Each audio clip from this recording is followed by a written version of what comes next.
Devaluation చేయడము, licence Raj తీసేయడము, ఇవన్నీ కావడంతో చాలామంది అప్సెట్ అయిపోయినారు.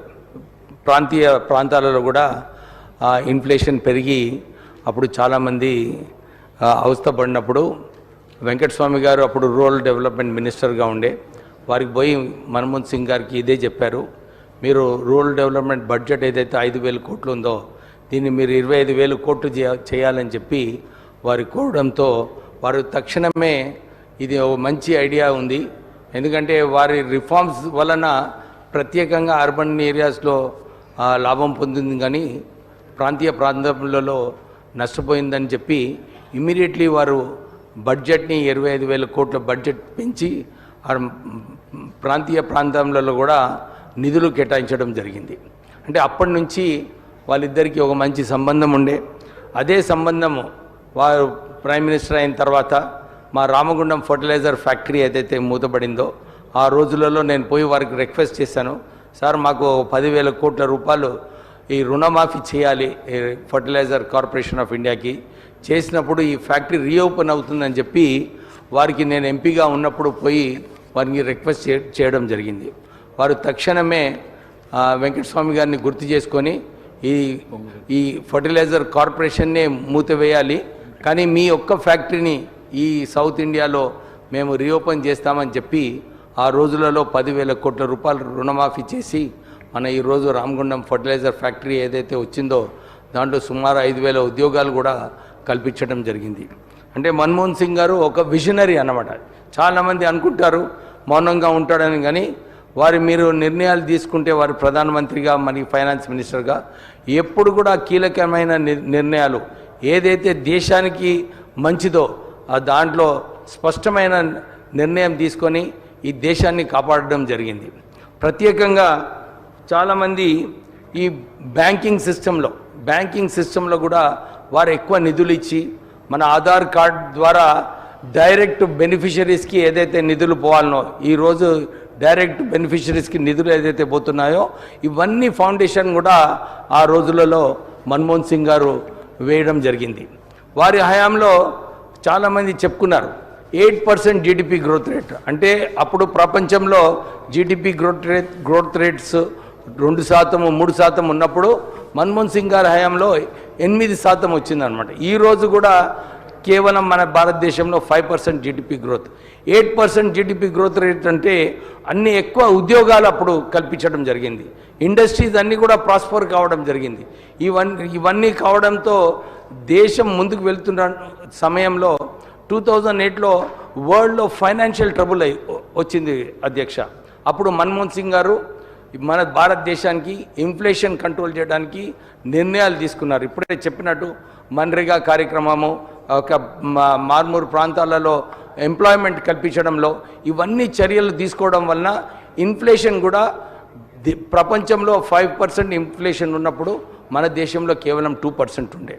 G20 మీటింగ్లో ఒబామా గారు చెప్పారు, నిజంగానే మన్మోహన్ సింగ్ గారు కేవలం భారతదేశంలో పెద్ద నాయకుడు కాదు, ఆయన ఒక financial expert of the world అని చెప్పి వారు ఒబామా గారు ఆ G20 మీటింగ్లో అందరి ముందు చెప్పడం జరిగింది. ఇంత మంచిగా భారతదేశంని మన్మోహన్ సింగ్ గారు కంట్రోల్ చేశారు, వారు నా గురువు లాంటి వారని చెప్పి ఒబామా గారు అందరి ముందు చెప్పడం జరిగింది. అంటే కేవలము ప్రధానమంత్రి ఆ రోజులలో మన్మోహన్ సింగ్ గారు ఏదైతే చర్యలు తీసుకున్నారో చాలామంది అనుకుంటున్నారు ఇది యుఎస్తో ఏదైతే న్యూక్లియర్ ట్రీటీ చేసినారో ఈ న్యూక్లియర్ ట్రీటీలో యురేనియం రావడం, మనకు టెక్నాలజీ ట్రాన్స్ఫర్ కావడం, దాంతోపాటు 28 శాంక్షన్స్ ఉండే అధ్యక్ష మన భారతదేశం వ్యతిరేకంగా యుఎస్ వాళ్ళు.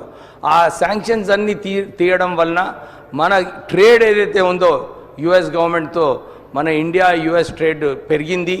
ఈరోజు మన దేశము 2 ట్రిలియన్ ఎకానమీ నుంచి 5 ట్రిలియన్ ఎకానమీకి పోతున్నామంటే ఇది కేవలం మన్మోహన్ సింగ్ గారి ఫౌండేషన్ ఏదైతే 1991 తర్వాత 2004లో లే చేసినారో దాంతోనే మన భారతదేశం ఈరోజు ముందుకు వెళ్తుంది. అంతేగాక ఈ 10 సంవత్సరాలలో ఫారెన్ కరెన్సీ రిజర్వ్స్ ఏదైతే సుమారు $25 బిలియన్ ఉండేనో వారి హయాంలో $330 బిలియన్ తీసుకు వెళ్ళడం జరిగింది మన్మోహన్ సింగ్ గారి ప్రైమ్ మినిస్టర్షిప్లో. అంతేగాక అందరు అనుకుంటారు ఖాళీ కేవలం ఫైనాన్స్ సెక్టర్లో మన్మోహన్ సింగ్ గారు ఒక పాత్ర వేసినారని. వినోద్ గారు అప్పుడు బీసీసీఐలో ఉన్నారు. అప్పుడు వారు పోయి మన క్రికెట్ వరల్డ్ కప్ భారతదేశంలో తీసుకురావాలంటే అప్పుడు చిదంబరం గారు ఫైనాన్స్ మినిస్టర్ ఉన్నారు. వారు ఒప్పుకోలేదు. కన్సెషన్స్ ఇవ్వాలంటే వద్దు, ఒక క్రికెట్కి ఇస్తే ఇతర స్పోర్ట్స్కి కూడా ఇవ్వాలని చెప్పి వారు వ్యతిరేకించారు. కానీ మన్మోహన్ సింగ్ గారు ఒక ముందు చూపుతోని లేదు, క్రికెట్ మన భారతదేశంలో అందరు కూడా క్రికెట్ అందరు ఆడుతుంటారు, ఈ క్రికెట్ని ఇక్కడ ప్రోత్సహించాలి, క్రికెట్ వలన ఇంకా ఇతర రంగాలలో మనకు బెనిఫిట్ వస్తుంది. వారు ఒక ఎకనామిస్ట్గా వారు ఒక నిర్ణయం తీసుకొని కన్సెషన్స్ ఇచ్చినప్పటికీ కూడా ఈరోజు క్రికెట్ని ఐపీఎల్ ద్వారా మన దేశానికి చాలా లాభం పొందుతుంది అధ్యక్ష. అలాగే ఇందిరాగాంధీ గారు ప్రధానమంత్రిగా ఉన్నప్పుడు 1975లో అప్పుడు కూడా ఇన్ఫ్లేషన్ ఎక్కువ ఉన్నప్పుడు మన్మోహన్ సింగ్ గారి అడ్వైజ్ ఏదైతే ఇచ్చారో ప్లానింగ్ కమిషన్లో ఉన్నప్పుడు ప్రధానమంత్రి ఆ రోజులలో ఇందిరాగాంధీ గారు కూడా వారికి పని నచ్చి వారికి ప్రమోషన్ ఇవ్వడం జరిగింది. అంటే ఎప్పుడు ఒక మంచి నిర్ణయాలు తీసుకోవడంలో ప్యాసివ్ అగ్రెషన్ అన్నమాట, ఎక్కువ మాట్లాడకుండా కానీ పని చేయడంలో నిజంగానే చాలా మంచిగా అడ్మినిస్ట్రేషన్ చేస్తూ మేమందరం కూడా పొన్నం ప్రభాకర్ గారు, రాజగోపాల్ రెడ్డి గారు చెప్పినట్టు తెలంగాణ ఉద్యమంలో మేము ఎప్పుడు కూడా ఉద్యమం చేసేటప్పుడు వారు ఎప్పుడు కూడా మాకు అంటే ఎందుకు మీరు యాజిటేషన్ చేస్తున్నారు, ఎందుకు ఇంత గడబడి చేస్తున్నారని చెప్పి ఎప్పుడు కూడా చెప్పలేదు అధ్యక్ష. పిలిచి మేము మాట్లాడినప్పుడు వారు విని డెఫినెట్లీ తెలంగాణ ఇచ్చేది ఉంది, మేము ఇది సీఎం ఈ కామన్ మినిమం ప్రోగ్రాంలో ఈ తెలంగాణ అంశం పెట్టినాము, ఇస్తామని చెప్పి ఎప్పుడు కూడా మాకు కామ్ డౌన్ చేసేవారు ప్రధానమంత్రి గారు. అంతేగాక వారు అందరు కూడా చెప్పినారు చాలా సింప్లిసిటీతో జీవించారని.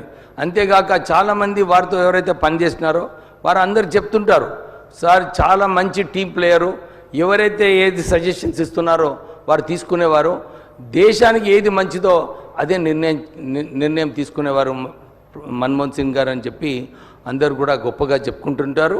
నిజంగానే ముఖ్యమంత్రి గారు ఏదైతే రెజల్యూషన్ పెట్టినారో వారిపైన భారతరత్న ఇవ్వాలి, దాంతోపాటు ఒక మంచి స్టాచ్యూ పెట్టాలని చెప్పి డెఫినెట్లీ తొందరగా చేయాలి. స్కిల్ డెవలప్మెంట్ సెంటర్ కూడా పెట్టాలి.